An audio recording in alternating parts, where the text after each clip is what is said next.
பாஜக அரசு எலெக்ஷன் கமிஷனோட சேர்ந்து திட்டமிட்டு யாரை எடுக்கணும், எந்த இடத்துல நம்ம ஓட்டு வராது, அதை எப்படி எடுக்கலாம், இந்த ஊருக்கு போனவங்களை எப்படி நீக்கலாம், எப்படி புதுசாக சேர்க்கலாம், அந்த அளவுக்கு திட்டமிட்டு பண்றாங்க. ஆட்சியில் பங்கு கேட்டு கொண்டு இருக்கும் நேரத்தில் ஒரு காலத்தில் நம்ம ஆட்சி அமைக்கும் நேரமும் வரும். ராகுல் காந்தி அவர்களை பிரதமராக்குவது தான் நம்மளுடைய லட்சியமாக இருக்கும்.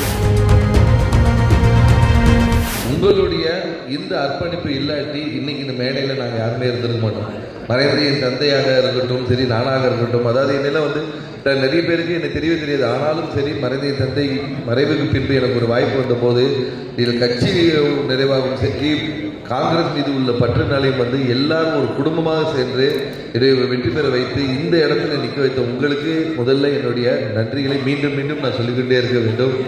ஏன்னா அதுதான் நான் உங்களுக்கு சொல்கிற ஒரு பெரிய நன்றியாக இருக்கணும். ஏன்னா ஒருத்தர் இறந்துட்டாரு, அவ்வளோ சகத்தம் முடிஞ்சிருச்சு அப்படின்ட்டு ஒரு தருணத்தில் இருக்கும்போது நீங்கள் எல்லாரும் அப்பா மேலே வைத்த இந்த மரியாதையும் அந்த பாசமும் தான் இன்னைக்கு எல்லாம் நிற்க வைத்திருக்கு. அதற்கு காங்கிரஸ் கட்சி நம்மளுடைய நம்ம மனதில் இருக்கும் அந்த காங்கிரஸ் உணர்வு தான் இதுக்கு எல்லாத்துக்கும் காரணம். இதுதான் நம்ம ஒரு குடும்பமாக நம்மளை ஒருங்கிணைத்து கொண்டு போயிட்டுருக்கு.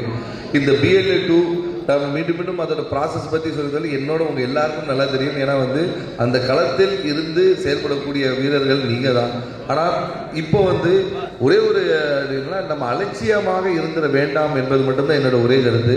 முன்னாடியெல்லாம் ஒரு 4 ஓட்டு இருக்காது, 5 ஓட்டு இருக்காது, 10 ஓட்டு இருக்காது. சில டைம்லாம் ஒரு ஊர்லேயே பல ஓட்டுகள் இல்லை போல் ஏதோ தவறு நடந்திருக்கு அப்படின்னு சொல்லி நம்ம அலட்சியமாக இருந்திருக்கோம். ஆனால் பாஜக அரசு எலெக்ஷன் கமிஷனோட சேர்ந்து திட்டமிட்டு யாரை எடுக்கணும், எந்த இடத்துல நம்ம ஓட்டு வராது, அதை எப்படி எடுக்கலாம், இந்த ஊருக்கு போனவங்களை எப்படி நீக்கலாம், எப்படி புதுசாக சேர்க்கலாம், அந்த அளவுக்கு திட்டமிட்டு பண்றாங்க. உங்களுக்கே தெரியும், இந்த கர்நாடகாவில் ஒரு பாராளுமன்ற தொகுதியிலிருந்து கிட்டத்தட்ட 1.5 லட்சம் பேரை போலியாக சேர்த்து ஒரு வெற்றியை எடுத்திருக்கிறாங்க. ஆனால் தமிழகத்தில் இது வர வாய்ப்பே இல்லை. ஏன்னா நீங்களாம் இருக்கிறீங்க. ஏன்னா அந்த ஒரு இதனால தான் பிஜேபினால ஒன்றுமே பண்ண முடியல. ஆனால் இப்போ புதுசாக சேர்க்கிறாங்க. இப்போ நம்ம ஒரு டெலிஷன் எல்லாம் முடிச்சு இப்போ சேர்க்கும் போது கூட நம்ம கவனமாக பார்க்க வேண்டும். ஏன்னா வெளி மாநிலங்களில் இருந்தோ சரி, ஏதாவது ஒரு இதில் புதுசாக ஒரு ஆட்களை கடைசி நேரத்தில் சேர்த்து நம்ம வெரிஃபை பண்ண முடியாத அளவுக்கு போயிடக்கூடாது.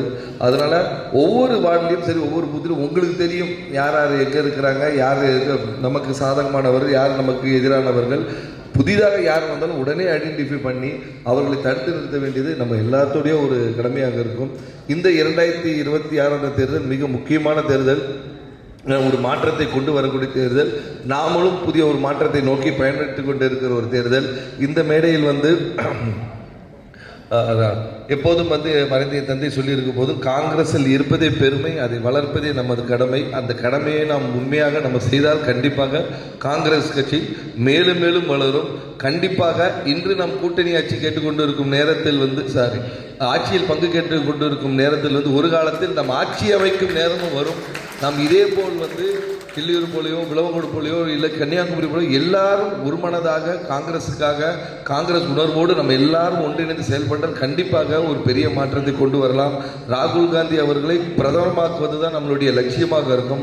அது நம் கன்னியாகுமரியில் இருந்து தொடங்க வேண்டும். அதற்கு நாம் கடுமையாக உழைக்க வேண்டும் என்று கேட்டுக்கொண்டு, ஏற்கனவே வைத்த கோரிக்கை போல் கன்னியாகுமரி மாவட்டத்தில் ஆல்வா சார் உங்களுடைய முடிந்திருந்தால் கண்டிப்பாக இன்னொரு தொகுதியும் கன்னியாகுமரி வாங்கித்தர வேண்டும் என்ற ஒரு கோரிக்கையை இந்த இடத்தில் வைத்துக்கொண்டு மேடையில் இருக்கும் எல்லாருக்கும் வந்திருக்கும் எல்லாருக்கும் என்னுடைய நன்றிகளை தெரிவித்துக் கொள்கிறேன். நன்றி, வணக்கம்.